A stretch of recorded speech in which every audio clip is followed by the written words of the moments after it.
ஊடகவியலாளராக நீங்களாம் எப்படி பார்க்குறீங்க இந்த இந்த அணுகுமுறையை? அப்படிதான் நான் அண்ணன் பார்க்குறேன். ஒன்றும் இல்லை பின்னணியில ஏதோ சதி இருக்கா? எல்லாம் மேல்மட்டத்துல பெரிய கட்சிகள் எல்லாம் சதி இருக்கா? அந்த மாதிரி சதிங்கிற வார்த்தை ரொம்ப கடுமையா இருக்கு. ஏதோ ஒரு வேலை இருக்குல்ல, அது எல்லாருக்கும் தெரியுது தானே. அதை போய் பேசிட்டு வேண்டியதில்லை.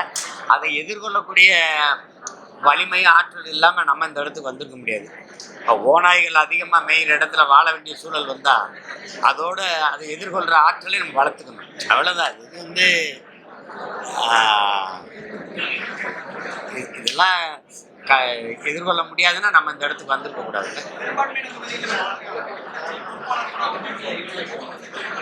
எதுப்பா?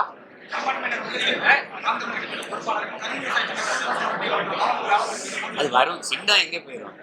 சட்டப்படி பார்த்தா, நியாயமாக பார்த்தா, அது தேர்தல் விதிமுறை அவங்க கொடுத்துருக்கிற வரைவு இருக்குல்ல, அதன்படி பார்த்தா அந்த சின்னம் எனக்கு தான் வரும். இப்போ நான் உங்களுக்கு ஒன்று சொல்கிறேன்.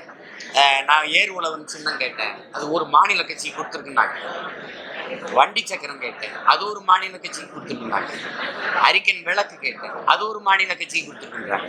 அப்போ எனக்கு கொடுத்த இதை கொண்டு அங்கே வட இந்தியாவில் ஒரு வட மாநிலங்களில் ஒன்றுனா தெரியாது தம்பி. பக்கத்தில் இருக்கிற ஒரு மாநிலத்தில் இருக்கிறவருக்கு ஒரு புதுசாக போய் ஒருத்தர் கட்சி ஆரம்பிச்சுக்கிறாரு, அவருக்கு போட்டி போடுவாரா இல்லையான்னு தெரியாமல் உடனே இப்போ எனக்கெல்லாம் தேர்தல் அறிவித்து ஒரு வாரம் கழிச்சு சின்னமே ஒதுக்குனாங்க. நீங்கள் எதுக்கு இப்போ அதுக்குள்ளே நீங்கள் ஒதுக்கிருக்கீங்க? அது எனக்கு ஒரு நெருக்கடி கொடுக்கணுங்கிறதுக்காக தான். ஏன்னா நான் வழக்குக்கு போகிறேன். நீதிமன்றம் வந்து உறுதியே அது எனக்கு தான் தரும். அது என் பக்கம் தான் வரும். அதனால நாங்கள் அது ஒன்றும் தடை பண்ணல. நீங்கள் வேலையை செஞ்சுக்கிட்டு இருங்க, பார்ப்போம். தேர்தல் விதிமுறை கடைசி ஒரு கட்சி போட்டி பண்ண சட்டமன்றத்திலும் நாடாளுமன்றத்திலும் 1.1% வாக்கு பெற்றா அந்த சின்ன கொடுக்க மாட்டேங்குது. முன்னுரிமை கொடுக்கணும் இருக்கு. அப்ப என்னை கேட்டிருக்கணும். அது உங்களுக்கு ஏன் கேட்கலன்னு உங்களுக்கு தெரியாதா? ஏன் கேட்கல? நம்ம 6 தேர்தலை போட்டிட்டு இருக்கோம். உள்ளாட்சியிலிருந்து இடைத்தேர்தல், பாராளுமன்றம், சட்டமன்றம். அது அவங்க நமக்கு தான் முன்னுரிமை கொடுக்கணும், கொடுப்பாங்க. பேச்சுவார்த்தை நடக்குது, உங்களுக்கு தெரியுதுன்னு நினைக்கிறேன். ஒரு 2-3 நாளாக பேச்சுவார்த்தை நடக்குது. ஆனாலும் நான் செவ்வாய்க்கிழமை வழக்கு போகிறேன். அது பேச்சுவார்த்தை முடிவு வந்தாலும் வரலைன்னு. இது ஒரு முற்று பெறணும்ல. நாளைக்கு எனக்கு வந்தது இன்னொரு இதே மாதிரி ஒருத்தருக்கு பாதிக்கப்படலாம், இதே மாதிரி ஒருத்தருக்கு இன்னொருத்தர் பாதிக்கப்படலாம். அதனால இது ஒரு முற்று வைக்கணும். ஒரு என்னைய கேட்கணும். அவரு போன தடவை சுயேட்சையாக நின்றுக்காரு. எரிவாயு சின்னத்தில் ஏரி காற்று இந்த ஊரில் இருக்குல்ல, அதில் நின்றுக்காரு. இவங்களதான் அவர் கொடுத்துருக்க. அவர் கேட்கவே இல்லை. அப்போ நீங்கள் யார் எனக்கு ஒரு இடையூறு பண்ணோம்? இப்போ 10 நாளாக நீங்கள் கேட்குறீங்க பாருங்க, நாங்கள் இந்த சின்னத்தை கொண்டு போகிறதா வேணாவா? இப்போ ஒரு அழுத்தம் எனக்கு இருக்குல்ல. அது 19ஆம் தேதி தமிழ்நாடுடைய பட்ஜெட் தாக்கல் செய்யப்படாது. வேளாண் பட்ஜெட் தனியாக எப்படி பார்க்குறீங்க? வேளாண்காக தனியாக ஒரு பட்ஜெட் தாக்கல் செய்யணும். இன்னமும் அதை எதிர்பார்ப்பு விவசாயிகிட்ட இன்னும் வந்துகிட்டே இருக்கு. தனி பட்ஜெட்ல பயிர் விளையாது. என் உடம்பு இருந்தவனே, தனி பட்ஜெட்ல பயிர் விளையாது.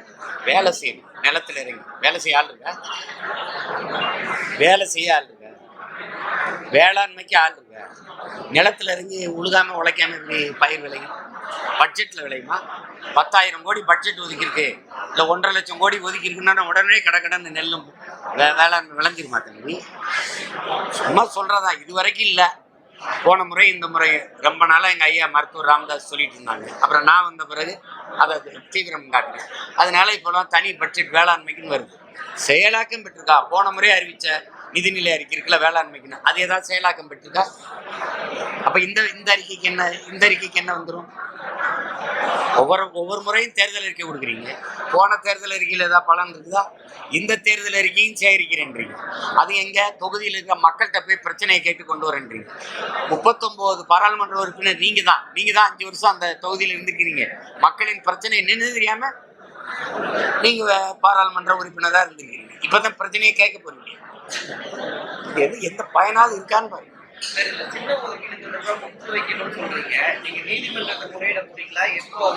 அதான் செவ்வாய்க்கிழமை இப்ப பேச்சுவார்த்தை முன்னால் நடக்குது. நாளைக்கு விடுமுறை ஆயிடும். அதனால இப்ப நாளை மறுநாள் இறுதியா என்னன்னு பார்த்துட்டு அவங்க இன்னும் இவருக்கு ஒதுக்கி இருக்குன்னு அதில் ஏற்றல. மக்கள் நீதி மய்யம் இருக்குல்ல, அது அவங்களுக்கு ஒதுக்குன்னு அந்த கை விளக்கு சின்னத்தை வெளியிட்டதுனால அதில் அது வந்துடுச்சு. அதை வச்சு நம்ம தெரிஞ்சுக்கிறோம். இப்போ ஒதுக்கணுங்க அவசியம் இல்லையே. எனக்கெல்லாம் 2016 நான் போட்டியிடும்போது தம்பி தேர்தலை அறிவிச்சு 1 வாரம் கழிச்சு தான் எனக்கு சின்னமே ஒதுக்குனாங்க. நீங்க இன்னும் தேர்தல் தேதி அறிவிக்கல, எதுக்கு அவருக்கு போய் கொடுக்குறீங்க? நான் அவருக்கு எதுக்கு ஒதுக்கணும்? உங்களை கூட்டணிக்குள்ள கொண்டு வர முயற்சி எடுக்கலாமா? இங்க இருக்கிற அரசியல் தலைவர்களின் அழுத்தம் இருக்கலாம். அந்த மாதிரி ஏதாவது பேச்சுவார்த்தை நடந்ததா? நீங்க இப்ப இடையில கூட கொஞ்சம் பேச்சுவார்த்தை இருந்துச்சு. அது வந்து இதற்கான பேச்சுவார்த்தையா? இல்லை, சின்னத்துக்கான பேச்சுவார்த்தை வந்து தேர்தல் ஆணையர்களுக்கும் ஆணையத்தில் இருக்கிறவங்களுக்கும் எங்களுக்கும் நடக்குது. எல்லா கட்சிகளும் பேசுறதா தம்பி, உங்களுக்கு தெரியும். இந்த கூட்டணிங்க என்னுடைய கொள்கை முடிவும் உங்களுக்கு தெரியும். நான் தனிச்சு தான் போட்டியிட முடியும், போட்டியிடுவேன். என்னை நம்பி நிற்கிற பிள்ளைகள் வந்து நான் தனிச்சு நிற்கிறனால தான் என் கூட நிற்கிறேன். இப்போ நான் உதாரணத்துக்கு சொல்கிறேன். நான் அதிமுகவோட போகிறேன். இந்த தம்பி என் கட்சியில் சேரணும், நேரடியாக அதிமுக சேர்ந்துருவானே. அதனால அந்த தவறை நான் வாழ்நாள் அந்த மாதிரி அழுத்தம் இருக்கா சார்? அதை விட்டுருங்க. தமிழகத்துல வந்து 4 போட்டி நிலவுவதால் வந்து ஆளுங்கட்சிக்கு அது சாதகமா போயிடும். அதனால வந்து உங்களை ஒரு கூட்டணிக்குள்ள கொண்டு வந்தா வந்து எதிர்கட்சிகளும் பிற கட்சிகள், அதாவது பாஜக உள்ளிட்ட கட்சிகளை வந்து ஒரு கணிசமான எண்ணிக்கையில் வந்து வெற்றி பெற முடியும்.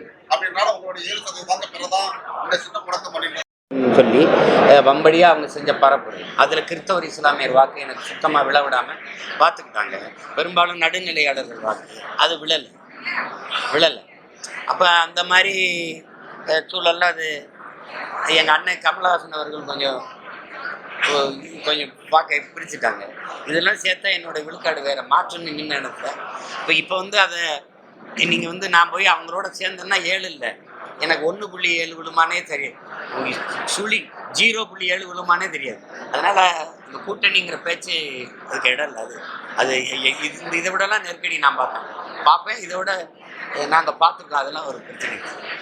ஒருவேளை சின்னம் கிடைக்கவில்லை என்றால் இந்த தேர்தலில் கிடைக்கும். நீங்கள் கிடைக்கவில்லை என்றால் கிடைக்கும். நான் கேட்கறதுக்கு பதில் சொன்னோம்ல. தேர்தல் ஆணையம் நீதிமன்றத்தில் நாங்கள் எடுத்து வைக்கிற தர்க்கத்துக்கு விளக்கம் சொல்லணும்ல.